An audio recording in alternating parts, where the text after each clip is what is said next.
Hashtag Clownfish TV was right. Yeah, I'm going to warn you in this video. I am definitely going to be ranting. I am so beyond pissed. Okay, so we're going to talk about this video is about how Cartoon Brew has an article up saying that YouTube claims independent animators are reshaping the industry and they have the receipts to prove it. So we're going to talk about how the future of animation is indie, which we've been talking about for 2 years. And what happened when we talked about it? What happened when we said, hey guys, you know what? Your days of probably going and getting an animation job at the animation factory are probably short. So you're better off to get your friends together and start your own independent company so you can either do your own things or you can probably be more nimble and take on work from other companies. And you can because they're going to outsource it overseas if you can give them a better rate. Oh my God. The amount of shit we have suffered, and we're going to talk about some of these posts and stuff about us, and the amount of slander that we have faced for saying what literally turned out to be true. I'm just warning you now. You want to probably keep your mic down because I'm going to be losing my shit repeatedly. Yeah, so I'm not happy. We're going to talk about this because we called this about a year or two ago. We said the future is probably going to be indie because the studios aren't greenlighting animation like they used to. They're not incentivized to do it. It costs too much. We said but they're sending it overseas. They're sending it overseas. They're sending it other places cheaper. They're doing that in mass. They're going to use AI whether you like it or not. If they're not using it here in the States, they're going to use it in the overseas animation houses. It is what it is. Animation's expensive. They're going to try to cut corners, but we had one particular channel. It wasn't just this one person, but this one person in particular, who during the strikes, during the Animation Guild talks, decided that she was going to build her entire channel off of taking pot shots at us.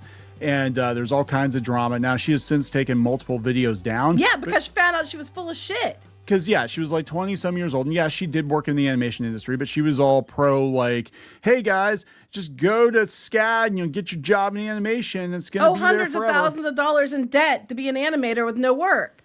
And we're like, don't do that. Don't do that. That's fucking stupid. I have a flipping art degree, too. And I would have told you never do that.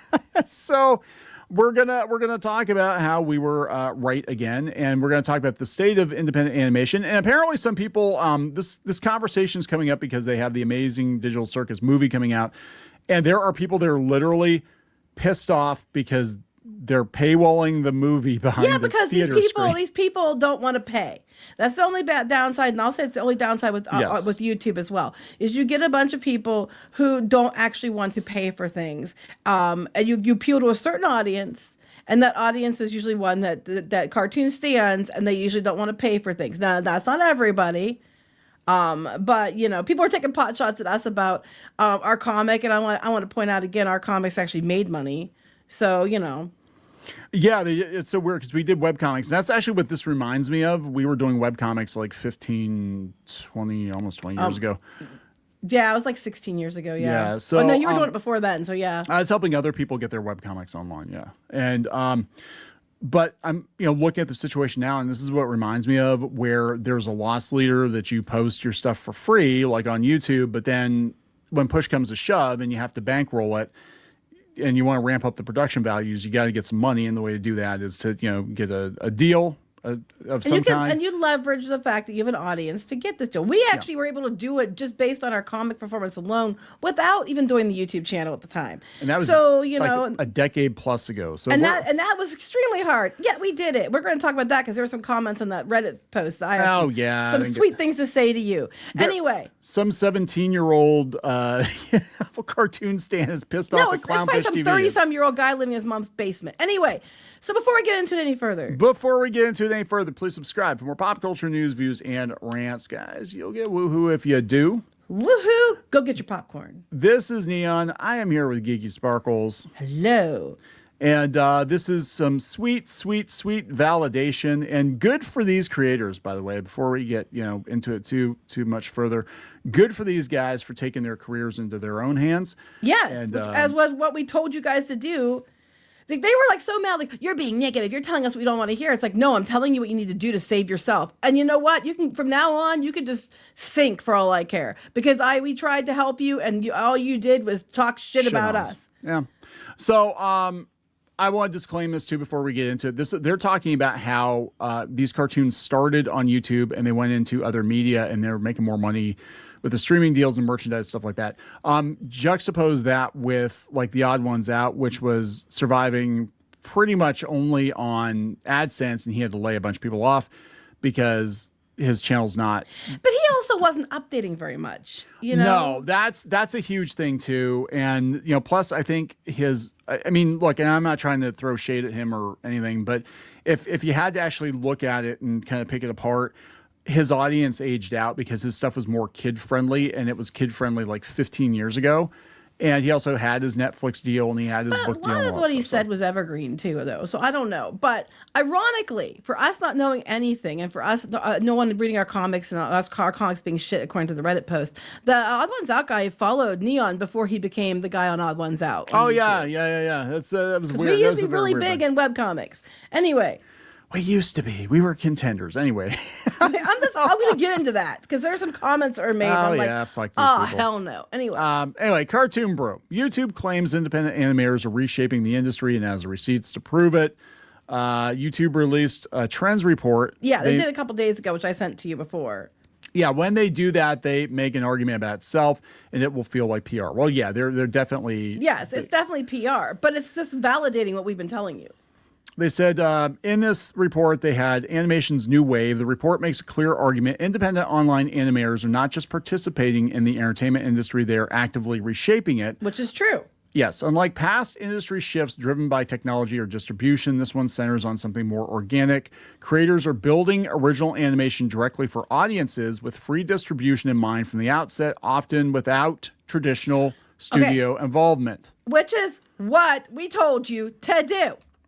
And you got mad about it and talked shit because we said that's where it's probably going to go. You don't need the studios. You can do it without them. But it's hard and it requires effort. And you all just want to get your overpriced art degree, which honestly you shouldn't even wipe your ass with for most. And some of these people I see graduating, I'm like, you guys couldn't animate your way. You can't even dry away a paper bag. Okay, whatever. You can wipe your ass with it. And that's why Sia was mad, because she's a storyboard artist, and I said you could swing a dead cat you can't swing a dead cat without hitting like 10 storyboard artists, which is true. Yeah, it's true. And the thing is, it's like there's too many of you. There's not enough work. So only the ones that are going to make it are either the ones who have the connections and the skills, or the ones who are going to go find another way. It might be the case, but I would laugh my ass off if she wound up working for like Glitch or something. I mean, not that, but I'd just be like, wait a second. So you're working for the independent animation studio that's outside the studio system after you got done attacking us for saying that was the future of animation? Seriously? Mm-hmm. Apology because you cannot rely. You cannot. It's like any industry. If it gets to a place where it's shrinking or it's being outsourced, you cannot rely on the tried and true methods to stay employed. You're either going to have to find a similar career, which is what we told you, a similar career or something in your field that you can go do something that's more stable, which is one of the options we gave you, or you're going to have to do it yourself and step out in faith and if you trust your skill that much and go do it on your own, go independent. We told you this. Start your own studio, get your friends together, which is what Braley's doing and stuff like that. We told you this, and the shit we took, and when we have the receipts. Yeah, it's bad. Spin, bitches. So we've taken a lot of abuse, and most of the abuse that we've taken on the channel, it comes from the animation people. Not even the people working in the industry, but the tryhards that want to work in the industry, the people that watch cartoons and somehow think that by watching cartoons, it's the same thing as people in being the industry were being terrible too. Our name was we were like basically Voldemort. It was ridiculous. It was so people couldn't even mention us and say we had valid points, or they bullied them to take it down. We had the creator of one of the Cartoon Network shows. I've gone down this road before. I won't put a target on the guy, but it was a bigger Cartoon Network show. Post one of our videos on Threads and said, you know what, they're right about this, and this is something a lot of people. And he got attacked until he took it down. And I'm like, that's ridiculous. And since then, several big people in animation have come out and said the exact same damn thing we said, but it's okay when they said it because they respect them. Yeah, because they're from animation. Well, they keep acting like we don't know anything about animation and we have no background in it. It's like, bitch, we had shows optioned. Most of you probably didn't. Yeah, most of them were probably like 8 years old when this happened. But anyway. I know. I'm just like, what the hell do we know? Anyway. All right. Generational shift in what counts as real animation. One of the report's first key points is that 61% of animation fans, 14 to 24, say they like watching series created by independent YouTube animators as much or more than those made by major studios. Yeah, that's the thing too. You're gonna have to realize, like, people don't care how it's made necessarily, just whether or not they like it, right? And, well, it's just that there's too many cooks in the kitchen when it comes to studio stuff a lot of times, and it gets ruined. Where at least independent, you might get some fresh new idea or something interesting. Like a lot of even the ones that went through the studios like for Cartoon Network and stuff, but you still had some cool ideas. Adventure Time was pretty innovative. The Steven Universe, these shows came out, they kind of had an audience, but they were pretty innovative because they were done by independent creators originally, got picked up. Originally, then it becomes very corporate. And then after it becomes corporate, they ruin it, yes. Yeah, well, it's like Adventure Time. We used to be part of, we used to be part of Frederator, and Fred was like, he was asked about Adventure Time. I remember this one Zoom call, and he was asked about it, and he was like, yeah, I like the first couple of seasons because that was their show, right? And he was like, yeah, I like the first couple of seasons because after that became like all about existential dread. It's like very adult, and he's like, it was more fun earlier. Kids show, yes. My point is, was once again we were part of a thing that was tied to animation, but what the do we know? Who cares? Whatever. For modern viewers, there's no inherent qualitative differences between the Amazing Digital Circus and Family Guy based on where they're distributed. Each is judged on its own merits. Yeah, people. But the thing is that this is going to blow up in a lot of people's faces too, because kids today are going to look at AI cartoons, AI generated animation, and be like, it's the same as the stuff that costs millions of dollars That's to produce. We don't really care. People don't care how the sausage is made for the most part. They said independent creators are not filling gaps left by studios. They're competing directly with them on equal footing in the eyes of the audiences. No shit! You don't say! What the fuck? Anyway. Global reach is no longer exceptional. It's expected. The report returns to global performance as a core indicator of the shift. A key example is the Korean YouTube first series Alien Stage, whose videos accumulated over 330 million views in 2025. Holy hell. With more than 90% of those views coming from outside the home territory. YouTube suggests the show's international success is emblematic rather than anomalous. Glitch's Amazing Digital Circus is cited as appearing on YouTube's trending list in 8 out of 12 countries, tracked by its study by the end of 2024. The implication is clear. Global success is no longer contingent on scale at launch. It can emerge rapidly from relatively small bodies of work. Yep. It seems obvious, but it's good to have the data to prove it. I mean, honestly, you're again, to be fair, for every one of those, you have hundreds of ones that don't. But like I said, the whole idea of just, waiting for your ship to come in and you're just going to go into animation studio and you're going to run the whole thing in like 2 years and all this shit and do what you want to do and they're going to make your shows. It's not like that. And it rarely happens. Like I said, everyone that gets through, there's hundreds that don't. But you still have to take the initiative. The whole thing is having the balls and the guts to step out and do it. And most people, quite frankly, aren't going to do that because they're cowards. But, or they're not very viable. Yeah, and look, we also had like 10 plus years of surplus money. Things are really good. And this is why people don't understand. Like, yeah, there was all kinds of stuff getting greenlit that normally would not have been greenlit because they needed streaming content. They needed fodder for Cartoon Network and whatever. And now that the reality is starting to sink in that a lot of these shows were not designed to be marketable outside of the show itself with, commercials and shit. You can't make merch. They're not greenlighting that stuff. Merch is a key component. And I want to point that out again. And you know what? It's so funny because Braley was saying the same thing. We need to, and these shows come in merch first, thinking how are we going to merchandise this? I can tell you for a fact in Japan and stuff, that's what they look at. How are we going to make money? How are we going to merch it? When we pitched shows and they were optioned, it had merchandising components built right in to the pitch. You have to make the best case possible for why your show should exist beyond just give us money. Because I need to tell my story and I need to work through my issues. So kids like me. So kids like that, they don't fucking care about that. Not anymore. I got bullied for years because I was chubby and had red hair. And you know what? That doesn't come into my stories at all. No, they don't care. You got to look at it as like a business transaction. You got to tell the investor what's in it for them. And that's the secret to getting whatever you want. What's in it for me or them, being them, the person that's going to give you the money. And so what you got to do is be like, okay, well, beyond the show, we're going to do this and that and this and that and whatever. And they're going to be like, okay, well, we're going to make money beyond the show because the show itself is not going to make money. It's going to be a loss leader. And that was the same back in the 80s too. The animation, people complain about being a commercial for toys. Well, where the hell do you think the money came from to pay the animators? Exactly. Came from the toys. Exactly. These people are just so stupid. come on. I have no words. So yeah, they said that now here's where it gets interesting though, because YouTube is casting a wide net. They said that they actually roll everything together, memes, animatics, and full episodes. So pretty much anything that has a cartoon or cartoon adjacent style, theme, whatever. Hell, they probably consider us animation because we got bobbing cartoon heads. But here's the kicker though. That sounds like, they are spending a wide net. But the point is, those ones that they're talking about are the ones making money, and it might be a meme or an animatic, but they're bringing the views and making the money. Well, so going back to webcomics, the Oatmeal was incredibly successful, and it was like memes and internet humor and stick figures, and people complained about that. It was before it became like what memes are today. Oh yeah. It was like that. That's what, led into this kind of stuff. So these formats exist at very different levels of production polish, and traditional logic might suggest that animatics would be of interest only in a business-to-business context. Well, yeah, because there are basically, I would say Odd Ones Out was more animatic than it was animation. Think so, yeah. It was just kind of like, here's an image, here's another static.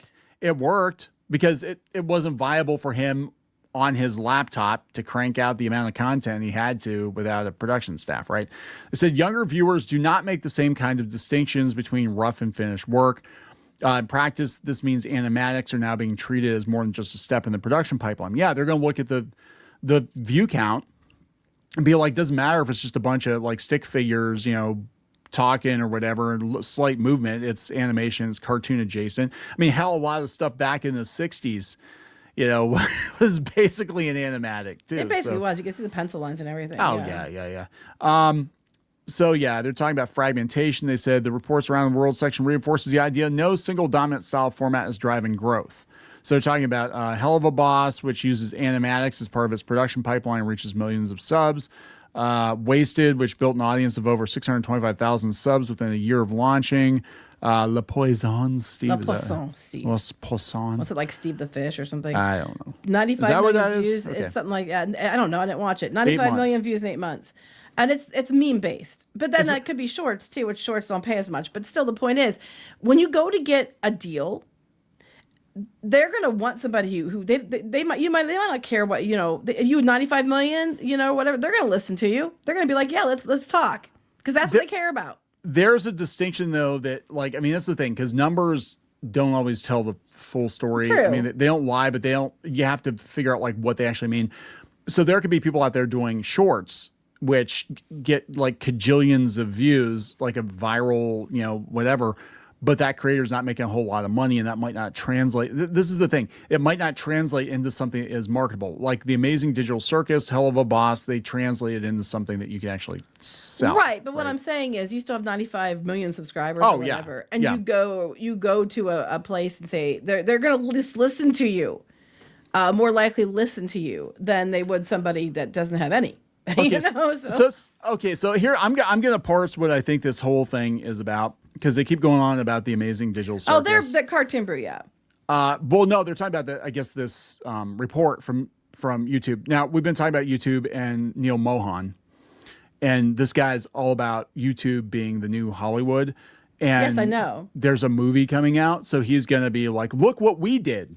Look what YouTube did. No, but I think what's going on with Cartoon Brew is that they are taking the article about YouTube, and they're trying to like counter it. It seems like they're trying to be like that. Well, yes, but no, and it's like, but yes, but yes. Yeah, and I think how they got there, they still got there. Yes, but yes. Yeah, they're talking about the Amazing Digital Circus pilot and how it did well outside of its own language. Fan participation is structural. Okay, so this is where it gets interesting though, because what they're probably not going to mention in this, yes, the Amazing Digital Circus has a very large rabid fan base that was so rabid they chased Gooseworks off of Reddit by being psychotic. Mm-hmm. That you're not going to hear about that. No. One of the report's more distinctive claims is that audiences are no longer just consumers of animation, but active participants in its development and dissemination. Yes, if you don't ship my characters, I will kill you. That's not exactly That's not exactly being a fan, right? The example of the Amazing Digital Circus is once again the standout. A scene from the first episode was intentionally released with a green screen element, anticipating that fans would remix it into memes.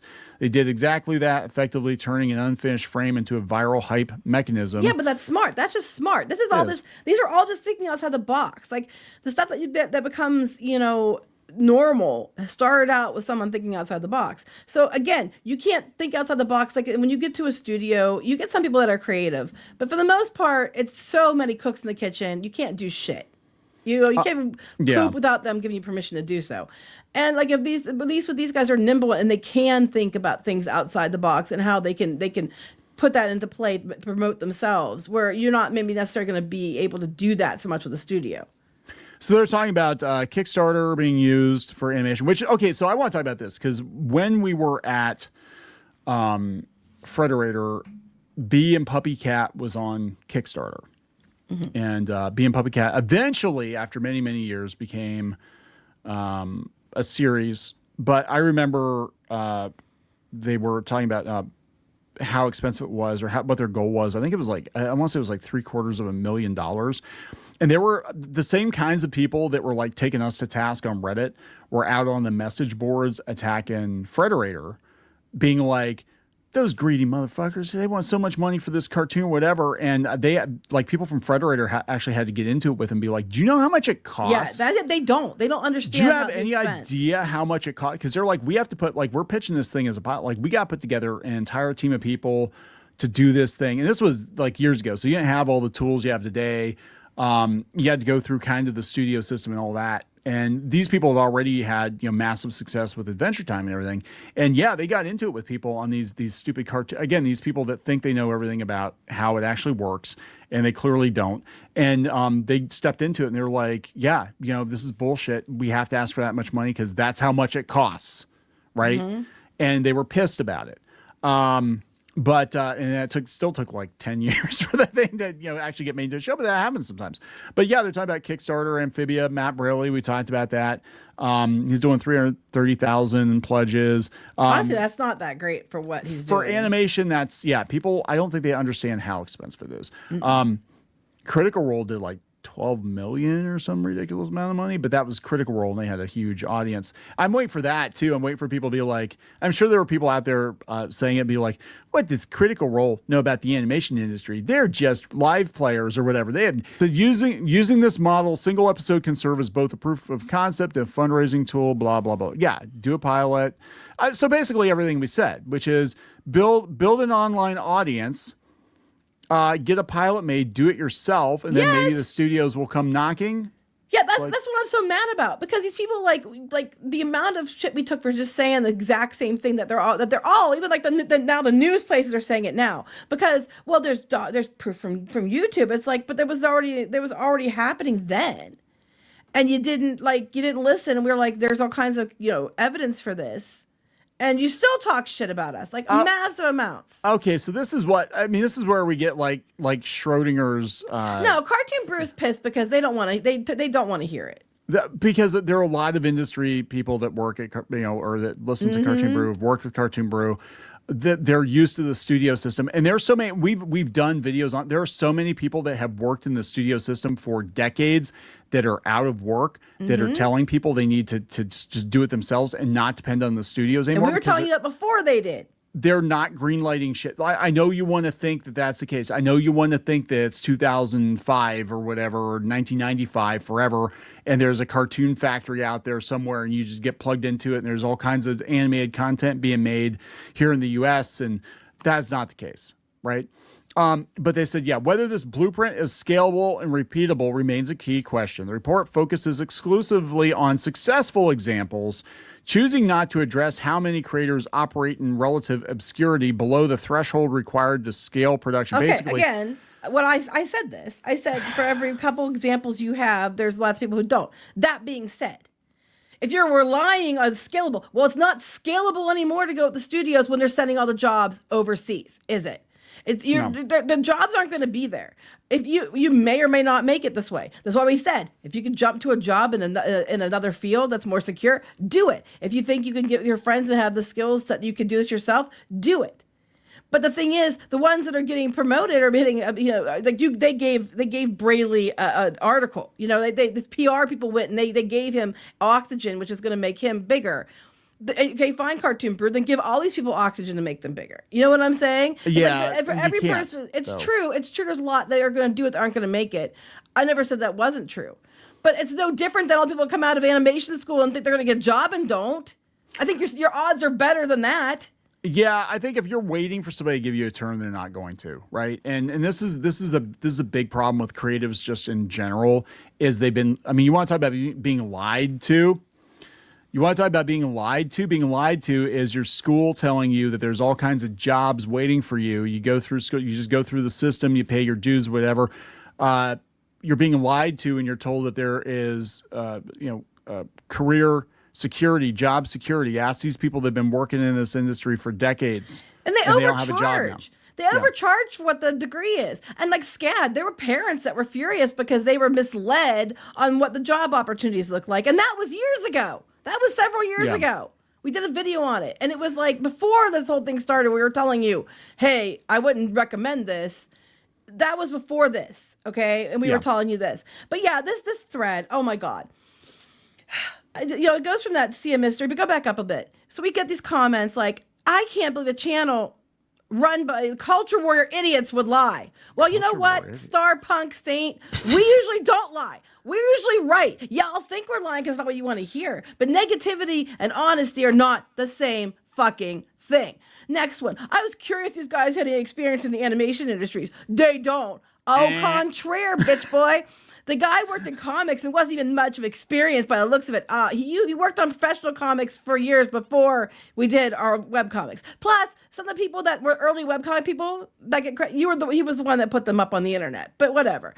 Then he goes, he made a couple of cover images for about 3 issues of DuckTales. No, he did a lot more than that. You wouldn't know that because you're dumbass. Oh my God, almost 15 years? Yes. But this guy, I know all about it. The rest of their experience as far as it shows up online is them making their indie comic drawn by him, written by her, true. Only people who seem to have read it are their fans on YouTube. Actually, no, because what happened was we pulled the web version down. Before we did YouTube, yes. Before we did YouTube, because I was tired of people like this jumping in the fucking comments. And here's the thing. We were getting millions of views a month. And we were selling books before we went to YouTube. Yes, we had an agent. We had the whole... Yeah, we actually had an agent. Our book was pitched. We got a meeting with First Second without an agent. Based on Dark Horse, we were talking to Dark Horse about rebooting. Based on just our viewership and our skill. Whatever. And then we got a shows option before we did this YouTube channel too. So you can kindly sit and spin because you're a fucking moron. You don't know what the fuck you're talking about. My whole thing, when we get people like this, I'm like, show me yours. I actually had that happen one time on YouTube. Somebody was like, I don't think you're whatever very good with your pages or whatever. And I'm like, show me your pages. And I'm like, okay, well, your stuff sucks completely. This is the same people that go around and like try to nitpick, like you're using AI. They're going around to like Artist Alley and try to like look for people using AI. And then you look at their portfolio. I'm like, you draw fucking stick figures badly. I know. Well, this next person, then they all keep trying to attribute us as being somebody else. It's like that guy that same day was an insider and was talking about CNN and Disney and STDs. I'm like, what? I don't know what your fuck you're talking about. Then later they keep saying that we were on Easy Peasy, and which we weren't. No, they said, the guy that was on Easy Peasy. Yeah, they think that we were him, like this quote unquote insider, which we weren't. I mean, that was like, no. They can say, yeah, it's that person. No, we're not. We never were. No. I thought the guy was full of shit as a teenager. So what was that, like 2 years ago? And it's like, but that wasn't us. That wasn't, you're going around attributing that we're something that we're not. Oh, you don't have any experience. We option shows. Did you? We got millions of views on our comics. Did you? No, they basically bitch about it. Like I said, I think that a lot of these people, and this is the problem with, I mean, just it's Reddit. Come on, it's fucking Well, they're Reddit. all like when I was a teenager. So they're like early 20s and they're full of shit. They don't know anything. Why? They know fuck shit. They know chuckle fuck about nothing. Why they're pissed off is because they know we're telling the truth. They know there's not that a lot of these people, afraid we're telling the truth, which it turned out we were. Because they're like, I've watched cartoons my whole life, and someday I'm going to grow up and I'm going to get a job at Cartoon Network, and I'm going to make my own Steven Universe. Factory, and they're going to make work at the Cartoon Factory because that's what I want to. No. Toaster Man, there's no fucking jobs left at the fucking cartoon factory. You're gonna have to make your own job. And if you can't do that, you're gonna put the fries in the bag. They can't even get it right where who was on the show and who wasn't. I know, right? But I mean, look, this is just the reason this chaps our ass so much is we have had so much, like we have had doxing threads, we've had death threats. I mean, look, everybody on the internet gets a shit, but we have had people come after us disproportionately, I think, because we talk about the animation industry, and there's so many people out there that are just completely living in la fantasy land, and they're angry that we're telling them where things are going. They get angry at veterans. Veterans are like, look, I've watched everything change over the last couple decades. I've seen them attack them, being like, you're just old. You don't understand. I'm like, whoever the fuck is telling you you're going to grow up and go make a Steven Universe and get paid cajillions of dollars, Rebecca Sugar's not even doing that much right now. Like, it's well, Andy Stevens is out there doing prose books now because they aren't getting deals anymore. You know, I'm just, and you know, may or may not have the same agent at the one time. You know what I mean? It's like, right. You know, but they're legit and we're not. We don't know anybody animation, anybody the same fucking agent, but whatever. You know, it's just, I'm just so tired of this shit. And you know, these people are out there, you know, what gets me mad is See a Mystery, and I'm not a name drop, I don't fucking care, went out there making videos and hit pieces about us. It made several. And they were like the ones that were getting the most views for this person, which is why they kept doubling down on it. But people started pushing back and saying, but they end up being right about this, and this, to the place where she had to take the damn videos down. Yeah. Because it turned out we were right. And then you have all these people, okay, I love this. You're all right-wing grifter, YouTube, blah, blah, blah, because you don't say what I like. And I'm tired of hearing this grifter shit. Grifter would imply that you're just making videos about things that you know nothing about because there's money in it. We never talk about anything that we don't know something about or that it's in our wheelhouse or we're tied to directly. We don't grift. Either we're fans of it or we have experience in it. We don't just make up shit. And I'm so tired. I don't like you, so you're alt-right, incel, right-wing, Hitler, whatever, be blank, because I don't like you. I'm going to go spread lies. Well, it's going to bite you in the ass because people are going to start fighting you back and coming after you legally for this stupidity. Oh God. What? Okay. So everybody's never got an accent. This is fucking Reddit. I fucking love this. Apparently you work for Disney, but that's a lie. Oh, no. Contraire, bitch. And when boy. Somebody up above is actually like, hey, here's the stuff they did for Disney. This is a very small portion of what we did for Disney. This is, you guys are too damn lazy. We worked in multiple facets with Disney. Whatever. Let's see. Oh my God, these are the dipshits who had to take, if you're a hypocrite if you choose to boycott Hogwarts Legacy for transphobia, but go to Universal Studios because some of that money goes to rolling. That's true. It's true. And we didn't say go to Universal Studios. What we said was you're a hypocrite if you if you go. Yeah, if you're telling people to cut all of her, if you're telling people to cut all of her money off, and you're saying you have a moral obligation to not give any money to J.K. Rowling, which some people were doing, but then you go to Universal, they're giving money to J.K. Rowling, right. And you shop at Walmart, they're giving money to. Oh I'm my just God! Saying, cultural outcome sounds like they don't even have one fucking brain cell. All right. Been a while since I heard OK Gift. OK with no avatar. Clownfish TV. I used to watch them off and on because I thought it was a wholesome channel of a husband and wife talking about cartoons and movies. Yeah, we typically are. Kneon and his wife slowly started showing themselves not to be very nice individuals after the writer's strike. Yes, it took you that long? We were calling shit out on cartoons and movies before the writer's strike. Wait. This is bullshit. Kneon, who boasted about being a writer, was wishing his fellow writers. No, he didn't. No. Well, one, I'm not a Hollywood writer. I'm the one who writes the books. He was an editor. Would not have jobs, didn't sit right with me, and showed his true colors right then. His wife is equally shitty as him, and the dumb shit she would constantly spew But we were right. OK Gift. We were right. We said if you go on strike now and you're replaceable now, there aren't going to be as many writing jobs for you in a couple of years. And guess what? There aren't as many writing jobs now because you cost too much. And guess what? The WGA, the next round of negotiations, they fucking buckled. They took the first. And guess what? The WGA, their own people are striking against them now. But you're not going to update on that, are you? Oh, people are probably getting bored of us going through these comments, but this last one. I binged quite a few of their videos back in the day. In their early Disney days, Dismal Disney was their catchphrase, yes. Eventually I got bored because they were just getting the same things at Disney. Even though their criticism and stuff were 100% spot on because they were right. Like, we There you go. Clownfish TV is That we're right. just gonna end there. Yeah, Clownfish TV was right. Fuck off. Get bent. I don't know what to tell you. And you know what? It's like I The video's told you. lost media. All right. Can we do something? Shut up the idiot. Hey, someone sign a petition to shut up Clownfish TV. We will never shut up Superhero Fan 16. Anyway, there it is. Fuck you. We were right again. So we're going to wrap it up. Yes. Please subscribe. We'll talk later. Bye.